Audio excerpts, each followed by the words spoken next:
Hi friends, welcome to my channel teaching by Ansari.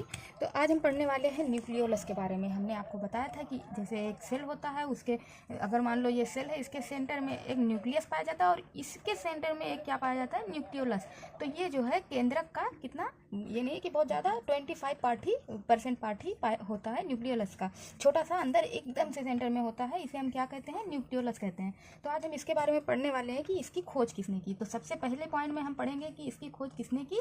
इसकी खोज Fontana, FONTANA, Fontana नामक एक साइंटिस्ट थे। इन्होंने इसकी खोज सबसे पहले की, किसकी, न्यूक्लियोलस की।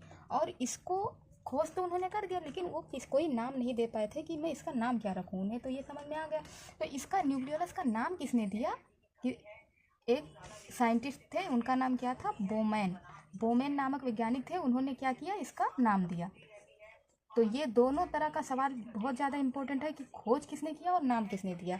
हो सकता है कि पेपर में आ जाए, दोनों आ जाए, और नाम किसने दिया या खोज किसने किया।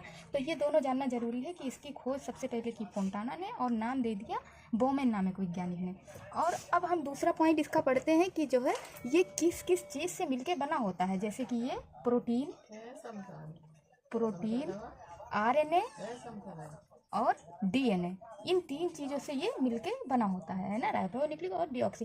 तो ये प्रोटीन, अब ये भी सबसे ज़्यादा इंपॉर्टेंट बात है कि जो प्रोटीन होता है वो कैसा प्रोटीन होता है, हिस्टोन प्रोटीन होता है। इससे पहले मैंने आपको पढ़ाया है कि जो सेल मेम्ब्रेन होता है वो किस प्रोटीन से बना होता है, वो लिपोप्रोटीन से।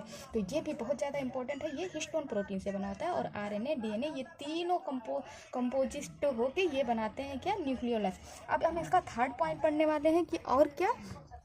हाँ, अब इसका सबसे ज़्यादा ज़रूरी बात यह है कि प्रोटीन सबसे ज़्यादा होता है इसमें, 85-90% तक इसमें प्रोटीन होता है। RNA 10% तक, और DNA जो है 5% होता है, सबसे कम होता है। लेकिन DNA का तो आपने नाम सुना ही होगा। अब क्या होता है कि जब ये होता है कि जब क्रोमोसोम, ये तीनों मिल के ही क्या बनाते हैं, क्रोमोसोम बनाते हैं। जब सेक्स के टाइम जो है ये होता है कि सिकुड़ जाता है, तो जो है ये क्रोमोसोम बन जाते हैं, कॉन्ट्रैक्ट हो जाते हैं। तो ये तीनों मिल के ही क्रोमोसोम का निर्माण करते हैं। तो इस तरह से मान लो कि ये एक स्ट्रक्चर है, हम आपको बता रहे हैं किसका स्ट्रक्चर, न्यूक्लियोलस का। तो इस तरह से ये कॉन्ट्रैक्ट हो जाता है, और ये क्रोमैटिन नेटवर्क, इसको हम बोलते हैं, क्या बोलते हैं, क्रोमैटिन नेटवर्क, है ना, है कि नहीं है, एक नेटवर्क की तरह है। और फिर बाद में यही क्या बना देता है, क्रोमोसोम बना देता है।